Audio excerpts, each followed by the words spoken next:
We welcome you to the Divine Connection. Divine connection में हम आपका स्वागत करते हैं। It's a 30-minute program where we emphasize that connection with God is crucial for happy and better life. ये 30 minute का programme है जिसमें हम जोर देते हैं कि परमेश्वर के साथ का संपर्क हमारे उत्तम और बेहतर जीवन के लिए बहुत बहुत ज़रूरी होता है। इस बात पर हम जोर देते हैं। By the by, are you connected now? क्या अभी आप उसके साथ में जुड़े हुए हैं? And how do I know that I am connected with God? और मैं कैसे जानूं कि मैं परमेश्वर के साथ में जुड़ा हुआ हूँ? My dear friends, when you are connected with God and as you commit yourself to His revealed word and as you pray to Him, you get a very calm and peaceful mind to go through everyday's difficulties. मेरे प्यारे दोस्तों, जैसे आप परमेश्वर के साथ में जुड़े होते हैं और आप परमेश्वर के वचन से जुड़े होते हैं तो हर एक दिन की मुश्किलों में से जाने के लिए आप बहुत ही शांत होते हैं और आप बहुत ही स्थिर होते हैं। It's the connection with God or our relationship with God that matters. परमेश्वर के साथ हमारा जुड़ा होना और उसके साथ का संबंध ही मायने रखता है। This God who I am talking about is a creator of the world, universe. ये परमेश्वर जिसके बारे में मैं कह रहा हूँ ये सृष्टिकर्ता परमेश्वर हैं। And I am talking about the God of the Bible. और मैं बाइबल के परमेश्वर के बारे में कह रहा हूँ।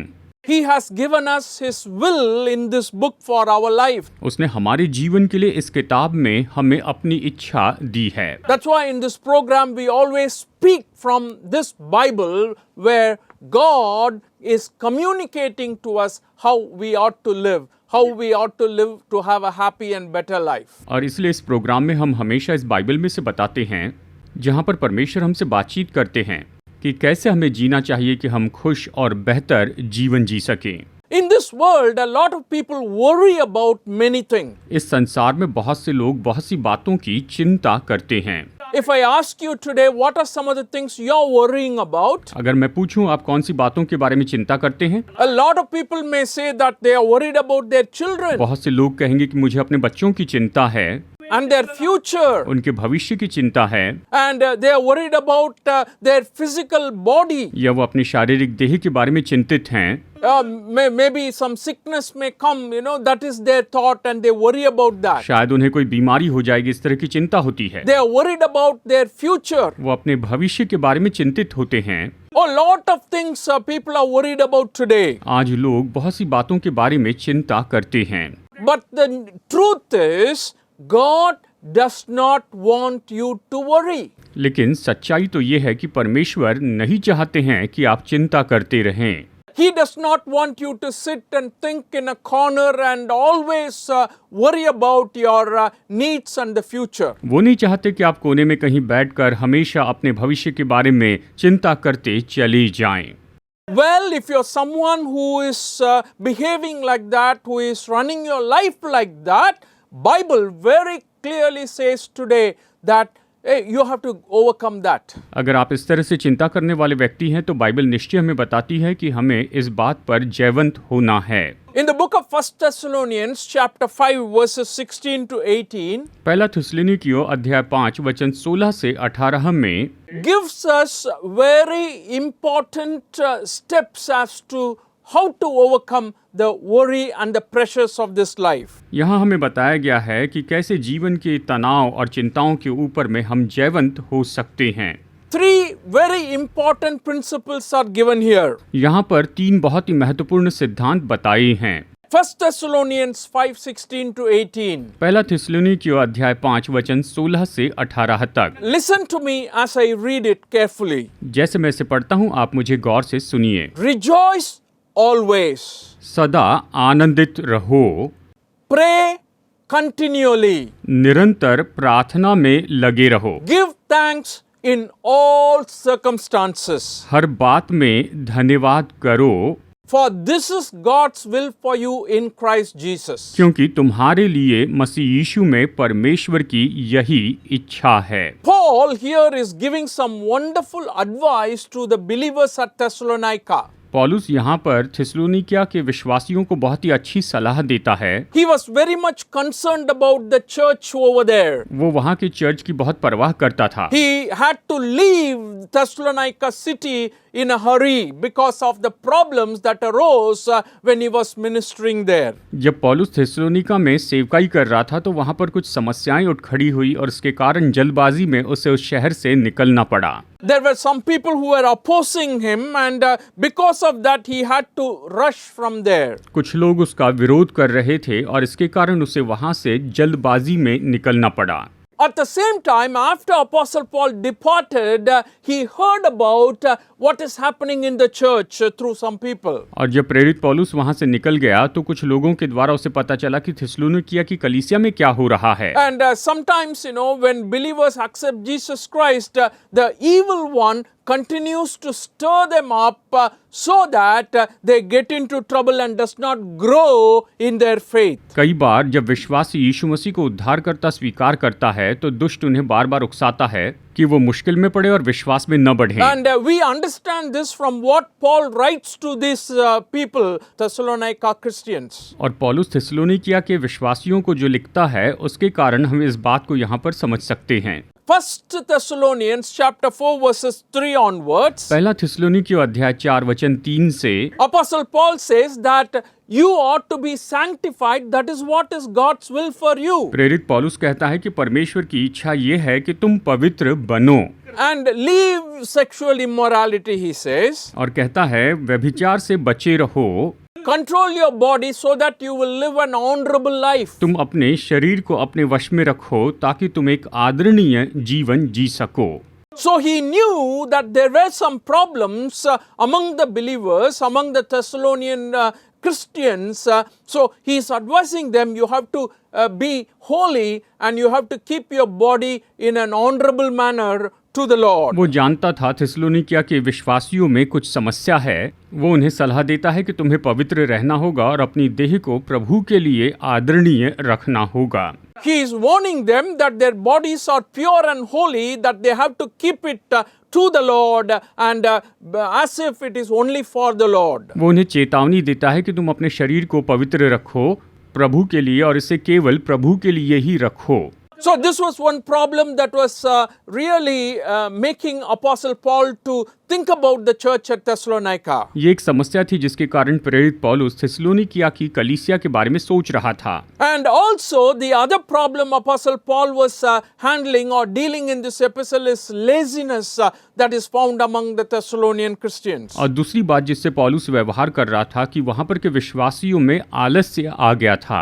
And when you read chapter 4, 1 Thessalonians 4, 9 to 12. अगर आप पहला थिस्सलुनीकियों 4, 9 से 12 पढ़ेंगे। And I'm not reading the entire section because of time, but at the same time I want to give the gist of it. मैं पूरे वचन तो नहीं पढ़ूंगा लेकिन इसका सार आपको बताता हूँ। The idea is Apostle Paul is advising them, each of you should work with your own hands. प्रेरित पौलुस यहाँ पर ये कह रहा है कि तुम में से हर एक व्यक्ति अपने हाथों से काम करे। So you will not be dependent on anybody. ताकि तुम किसी के ऊपर आधारित न रहो। You should not be lazy and sitting down without doing anything. तुम आलसी बनकर बिना कुछ किए बैठे न रहो। And that's the dealing Apostle Paul has here. यहाँ पर प्रेरित पौलुस यही तो बता रहा है। Another very important thing Paul writes in the 5th chapter verses 12 to 13. अध्याय 5, 12 और 13 में प्रेरित पौलुस एक और बात के बारे में कहता है। He is talking about the divisions that existed in the church. Church में विभाजन जो है उसके बारे में कहता है। And my dear brothers and sisters, honor those who are serving among you. मेरे भाइयों और बहनों जो तुम्हारी सेवा करते हैं उनका तुम आदर करो।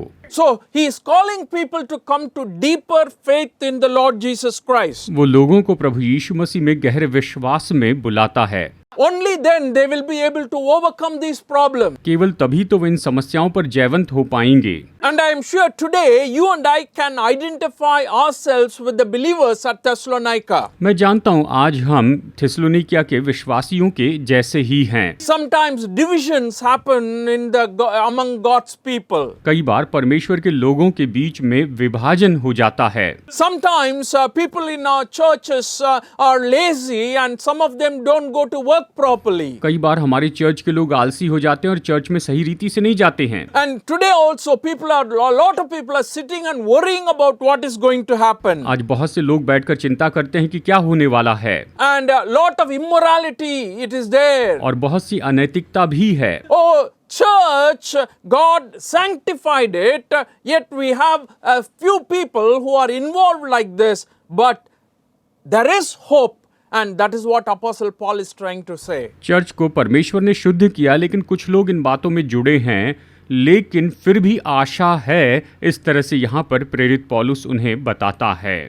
Jesus Christ is there to help us. यीशु मसीह हमारी मदद करने के लिए हैं। So with all these problems, we need not sit and worry, oh, problems are there, problems are, but what we have to do is the advice given to us. हमें समस्या में बैठकर ये नहीं कहना कि समस्या है, लेकिन उसने जो सलाह दी है उसके अनुसार हमें काम करना है। So we have to develop our faith and trust in God more. इसलिए हमें विश्वास को बढ़ाते चले जाना है और परमेश्वर में और भरोसा रखना है।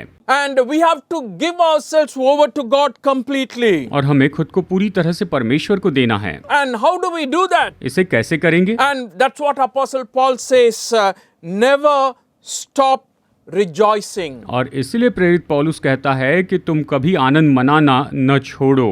Always be happy and joyful because of what God has already done for you. परमेश्वर ने आपके लिए जो पहले से कर दिया है उसके लिए हमेशा आनंदित रहते जाएं।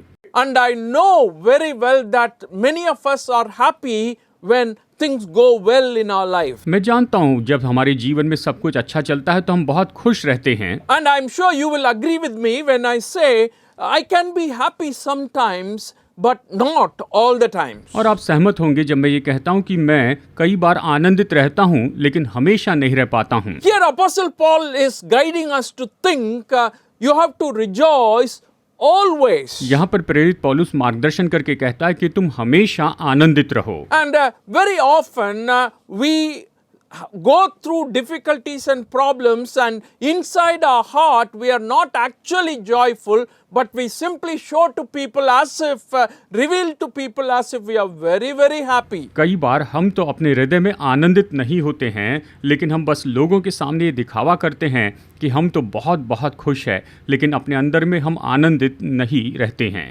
And we think when people see me, they should think that I am happy. हम सोचते हैं जब लोग मुझे देखेंगे तो उन्हें सोचना चाहिए कि मैं आनंदित हूँ।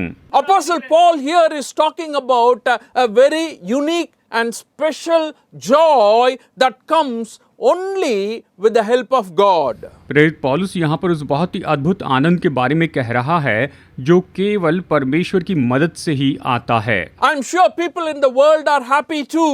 मैं जानता हूँ संसार के लोग भी खुश हैं। They are happy when something really happens. You know what they want happens. They are happy. जब वो सच में जो चाहते हैं वो हो जाता है तब वो खुश रहते हैं। The momentary joy and happiness occupies them for some time. कुछ समय का आनंद और खुशी जो है उनके जीवन में कुछ समय तक रहती है। But here we are talking about joy which is inner feeling, which is kind of permanent in our life. पर यहाँ पर हम उस आनंद के बारे में कहते हैं जो अंदर से हमें भरता और हमेशा हमारे साथ में रहता है। And what you get this, or how you get this, is when you see others happy, when you see others joyful, you get that. ये कैसे मिलता है? जब आप दूसरों को खुश देखते हैं, जब आप दूसरों को आनंदित देखते हैं तो आप इससे भर जाते हैं। And it is also the other secret is it is surpassing all our circumstances. और इसके लिए भेद की एक और बात है कि यह हमारी सारी परिस्थितियों से बिल्कुल परे होता है। And I will tell you the secret that Apostle Paul is giving to us. मैंने कहा था प्रेरित पौलुस हमें जो रहस्य बता रहा है उसे मैं आपको बताऊंगा। Very simply he says this joy we are talking about is not based on the things, the physical reality of what you get. Rather, it is the joy you have in Jesus Christ. Joy in the Lord. As he says in Philippians 4:4, rejoice in the Lord always. I will say it again, rejoice. सरल शब्दों में उसने कहा कि हमारा ये आनंद हमें जो वस्तुएं मिलती हैं उसके कारण नहीं होता है, लेकिन ये तो आनंद ऐसा है जो कि प्रभु यीशु में है। और इसीलिए प्रेरित पौलुस फिलिपियों 4:4 में कहता है कि प्रभु में आनंदित रहो। मैं तुमसे फिर कहता हूं कि सदा आनंदित रहो। When I buy a new house, I am happy. जब हम नया घर खरीदते हैं तो हम खुश होते हैं। When I buy a new car, I am happy. जब नई कार खरीदते हैं तो खुश होते हैं। Oh, when my children do well in their exams, I am happy. मेरे बच्चे जब एग्जाम में अच्छे मार्क्स लाते हैं तो खुशी होती Oh, है। when my children get married and they have children, we are very happy. बच्चों की शादी हो जाती है, उनके बच्चे होते हैं तो हम बहुत खुश होते हैं। Oh, in this world, a lot of things can bring happiness. इस संसार में बहुत सी बातें ये खुशी ला सकती हैं। But when you look at it carefully, after some time, they are not going to give us permanent happiness. लेकिन अगर आप ध्यान से देखें तो कुछ समय के बाद ये हमें हमेशा की खुशी नहीं देते हैं। But God and His Word are there to give us happiness always. लेकिन परमेश्वर और उसका वचन है कि वो हमेशा हमें अपना आनंद दे, खुशी दे। God wants us to rejoice in Him. परमेश्वर चाहते हैं कि हम उसमें आनंदित हो जाएं। And that's why He has given us the Spirit who is indwelling in us, who gives us this fruit of the Spirit, which is also joy. इसलिए परमेश्वर हमें यह आत्मा देते हैं जो हमारे अंदर में वास करता है, और इस आत्मा का एक फल तो आनंद भी है। In the book of Galatians chapter 5 verse 22 we read like this, but the fruit of the Spirit is love, joy, peace, forbearance, kindness, goodness, faithfulness. गलातियों 5:22 में हम पढ़ते हैं, पर आत्मा का फल प्रेम, आनंद, शांति, धीरज, कृपा, भलाई, विश्वास, नम्रता और संयम है। इस तरह से पौलुस हमें बताता है। So when you look at this, when the Spirit indwells in us, He can give you the confidence in the midst of conflicts. जब ये आत्मा हमारे अंदर वास करता है तो सारी मुश्किलों के बीच में भी ये आत्मा हमें भरोसा देता है। And that confidence can give us the joy. और वो भरोसा हमें आनंद दे सकता है। That is, with God, all things are possible. What I'm going through now is going to disappear soon. परमेश्वर के साथ सब कुछ संभव है। अब मैं जिन बातों में से होकर जा रहा हूँ ये जल्दी ही चले जाएंगे। My dear friends, that's the assurance today you and I have because of Jesus Christ who is living inside us. मेरे प्यारे दोस्तों, आज हमारे पास यही शाश्वती, क्योंकि यीशु हमारे अंदर में वास करते हैं। You know, in the book of Nehemiah, we read a wonderful incident. Nehemiah की किताब में हम एक बहुत ही अद्भुत घटना पढ़ते हैं। When the book of the law was read, Ezra, when he read the book of the law in chapter 8 verses 8 to 10, we read like this. Nehemiah ने जब व्यवस्था की किताब पढ़ी, अध्याय 8 वचन 8 से 10 में हम इस तरह से पढ़ते हैं। They read from the book of the law of God, making it clear and giving the meaning so that the people understood what was being read. Then Nehemiah, the governor, Ezra the priest, and the teachers of the law, and the Levites who were instructing the people said to them all, "This day is holy to the Lord your God. Do not mourn or weep." For all the people had been weeping as they listened to the words of law. Nehemiah said, "Go and enjoy choice foods and sweet drinks, and send some to those who have nothing prepared. This day is holy to our Lord. Do not grieve, for the joy of the Lord is your strength." उन्होंने परमेश्वर की व्यवस्था की पुस्तक से पढ़कर अर्थ समझा दिया और लोगों ने पाठ को समझ लिया। तब नेहमिया जो अधिपति था और इज़रा जो याजक और शास्त्री था और जो लेवी लोगों को समझा रहे थे, उन्होंने सब लोगों से कहा, आज का दिन तुम्हारे परमेश्वर यहोवा के लिए पवित्र है, इसलिए विलाप न करो और न रो, क्योंकि सब लोग व्यवस्था के वचन सुनकर रोते रहे। फिर उसने उनसे कहा, जाकर चिकना चिकना भोजन करो और मीठा मीठा रस पियो, और जिनके लिए कुछ तैयार नहीं हुआ उनके पास भोजन सामग्री भेजो, क्योंकि आज का दिन हमारे प्रभु के लिए पवित्र है। और उदास मत रहो, क्योंकि यहोवा का आनंद तुम्हारा दृढ़ गढ़ है। So when Paul writes, rejoice always, what we understand here is, when we are joyful in the Lord, as Nehemiah mentions here too, we find that is the greatest strength that you and I can have. तो जब पौलुस लिखता है कि प्रभु में सदा आनंदित रहो, जैसे यहाँ पर नेहमिया भी कहता है, तो हम इस बात को समझते हैं कि आप और मैं ये सबसे महान बल प्राप्त कर सकते हैं। That is beyond our circumstances. और ये तो बिल्कुल हमारी परिस्थितियों से ही अलग होता है।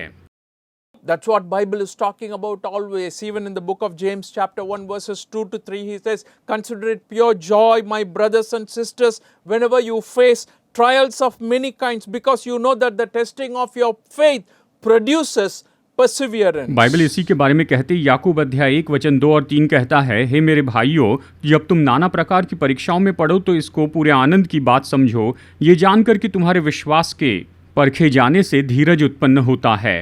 So, where is trials and struggles in life and joy connected? तो जीवन में मुश्किलों का आना और आनंद का निश्चय ही संबंध होता है। He says, consider it pure joy because your trial is going to produce perseverance in your life. कहता है इसे पूरे आनंद की बात समझो, क्योंकि इन परीक्षाओं के कारण ही धीरज उत्पन्न होता है। And that's why Apostle Paul says, always be happy, never stop rejoicing. इसलिए प्रेरित पौलुस कहता है हमेशा आनंदित रहे, कभी आनंद मनाना न छोड़ें। And then in the next verse he says, pray continually. That means never stop praying. अगले वचन में कहता है निरंतर प्रार्थना में लगे रहो, मतलब प्रार्थना बंद न करो। We pray at different times. हम अलग अलग समय में प्रार्थना करते हैं। This morning you would have prayed. आज सुबह मैंने प्रार्थना की। And maybe in the afternoon, whenever there is a need, you would have prayed. और दोपहर के समय जब भी जरूरत हो आपने प्रार्थना की होगी। Sometimes people send messages for prayer. कई बार लोग प्रार्थना के लिए संदेश भेजते हैं।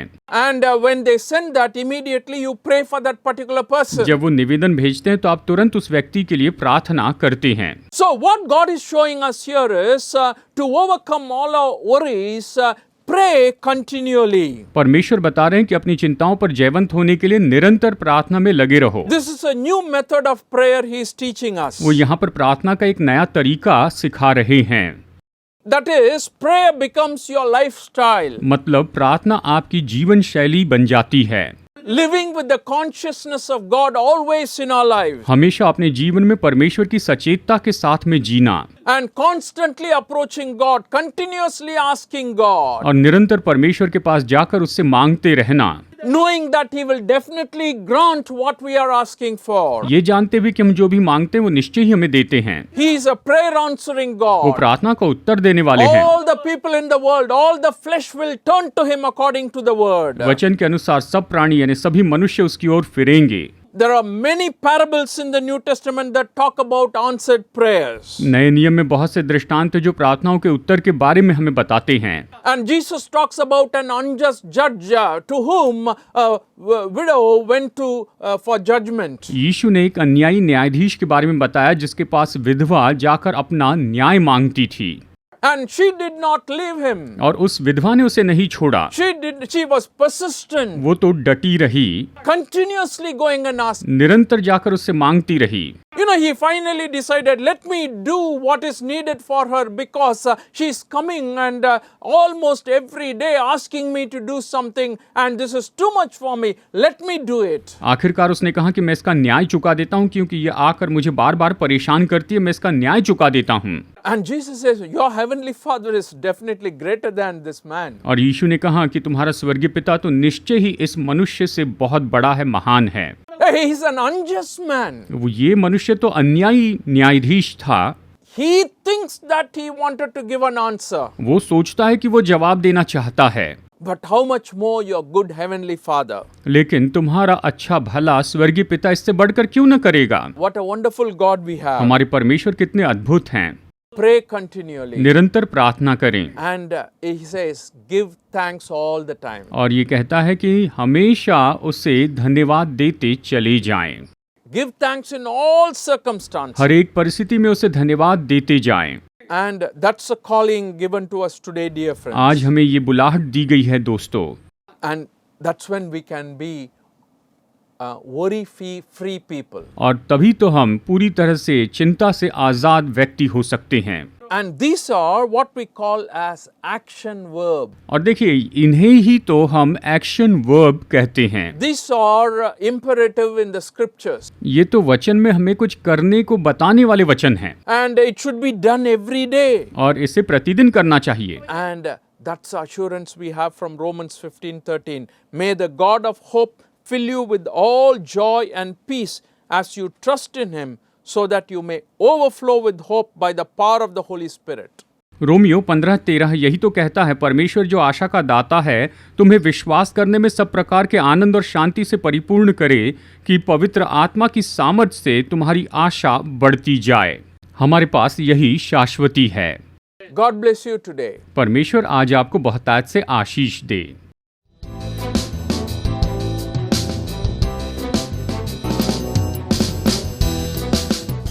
Study the Word of God in a private and personal way through our online study website. Contact number